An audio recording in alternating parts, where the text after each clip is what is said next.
Over 3,000 years ago, in the ancient capital of ZhaoGe, China, there stood a breathtaking architectural masterpiece. With its massive scale and luxurious decor, this palace housed a collection of rare animals and botanical wonders. Here lived a middle-aged man and his much younger companion, who indulged in life's pleasures to the extreme. Imagine the courtyard came alive with the wildest of feasts, ponds filled not with water, but with wines. The trees around were laden with roasted meats. Beautiful men and women, unencumbered by clothing, engaged in a merry chase. Does this scene remind you of a modern-day extravagant party? But this was the daily reality of King Zhou of Shang, the last king of the Shang Dynasty around 1075 BC, notorious in Chinese history for his tyrannical rule and decadent lifestyle. Let's travel back to a much earlier time, to the beginnings of Chinese civilization. Often, the Zhou dynasty is cited as China's first, but its history is poorly documented and steeped in myth. Therefore, our historical exploration begins with the Shang dynasty, spanning from approximately 1600 to 1046 BCE. Known as Yin Shang, this was the first dynasty in Chinese history to be documented with written records, providing us with a clearer view of the formative stages of Chinese culture. As we delve into the Shang dynasty, let's look at what was happening in other parts of the world during this time. As the Shang dynasty rose, Babylonia began to decline. Around 1776 BC, one of the world's first comprehensive legal codes, the Code of Hammurabi, was established. Ancient Egypt was flourishing in its New Kingdom period from about 1567 to 1085 BC. Notable constructions from this era include Tutankhamun's tomb. The Aegean civilization, thriving between 3000 and 1100 BC, encompasses the cultures of the Minoans on Crete and the Mycenaeans on mainland Greece. The Indus Valley civilization peaked around 2600 to 1900 BC, which was before Shang Dynasty. Its innovations significantly influenced later Indian cultures.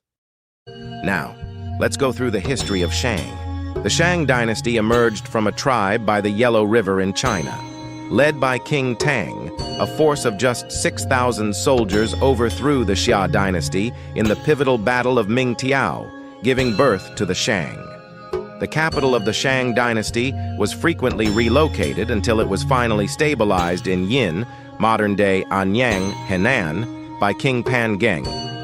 The dynasty lasted for 273 years in Yin, hence it is also referred to as Yin Shang by later generations.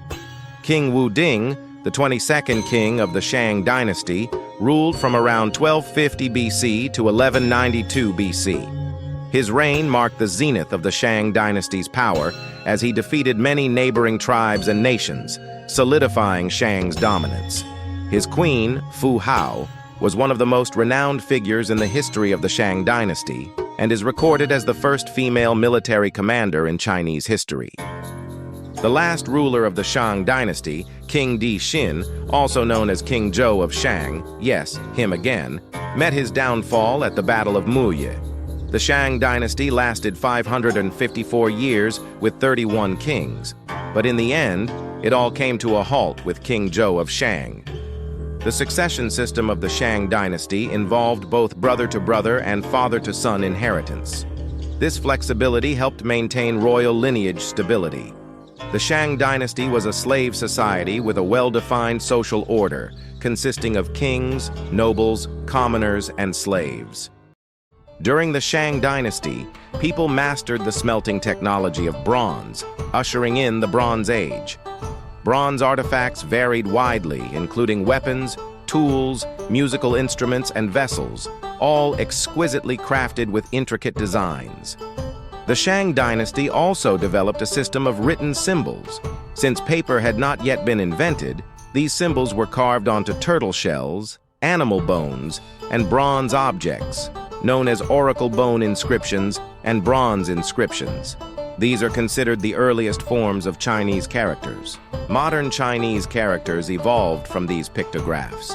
Therefore, despite the thousands of years that have passed, half of these characters can still be recognized and deciphered. To date, about 4,500 characters have been identified from the Shang Dynasty. The people of the Shang Dynasty had a deep affinity for divination. Before undertaking any significant actions, they would always seek guidance through divination. They used turtle shells, placing them over a fire to roast. By interpreting the sounds of the cracking shells and the patterns of the resulting fractures, they determined whether the omens were favorable or unfavorable. One might humorously say that these oracle bones were the ChatGPT of their time, just as we turn to AI for advice today.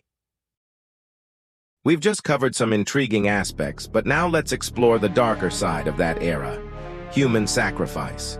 Driven by their reverence and fear of spirits and deities, people often used human lives as offerings to seek divine favor, praying for rain, abundant harvests, offspring, and safety.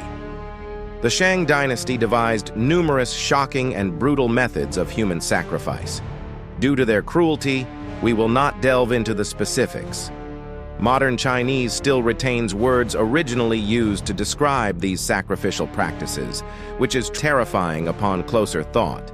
If future technology allows us to travel back in time, the Shang Dynasty might not be an ideal destination. Fortunately, in the subsequent Zhou Dynasty, the practice of human sacrifice gradually diminished and eventually ceased. At the end of our story, let's take a closer look at King Zhou of Shang and his beloved ZhaoGe. They've made several appearances in this video already. ZhaoGe was a legendary beauty in Chinese history, often said to be a fox spirit in disguise. After being brought into the royal palace, she completely captivated King Zhou, who was willing to do anything to please her. Earlier, we mentioned King Zhou's infamous barbecue parties. These took place over 3,000 years ago, during a time when human productivity was low and people were starving to death daily. Hosting such extravagant parties with extorted wealth was outrageous, but it doesn't stop there. King Zhou's bizarre obsession with barbecues also extended to punishing those who defied him. He invented a creepy torture method called paoluo, where the victim was tied to a bronze pillar that was heated from below with fire. In his relentless pursuit of luxurious life and the demonstration of power, King Zhou of Shang continuously commissioned new construction projects and launched conquest wars against surrounding tribes and small states. The burden of heavy taxes fell upon the people, inciting their anger and providing an opportunity for challengers to rise against him. In 1046 BC, King Zhou of Shang was defeated by King Wu of Zhou. He fled back to his palace and, in a final act of defiance, set it ablaze, choosing to perish along with his lavish palace. King Zhou of Shang later became a cultural symbol of tyranny in Chinese history. However, some modern historians have proposed different perspectives, suggesting that King Zhou of Shang might have been excessively vilified. These views may hold some truth, as the history was often written by the victors. The Shang Dynasty should be recognized for more than its superstitions and brutality. It made significant contributions to economics, agriculture, metallurgy, writing, and music. This pattern of dynastic change, where the Shang overthrew the Xia and were themselves overthrown by the Zhou, repeated itself throughout thousands of years of Chinese history, illustrating a continuous cycle of rise and fall in ancient China. What are your thoughts on the history of the Shang Dynasty? Share your insights and comments below.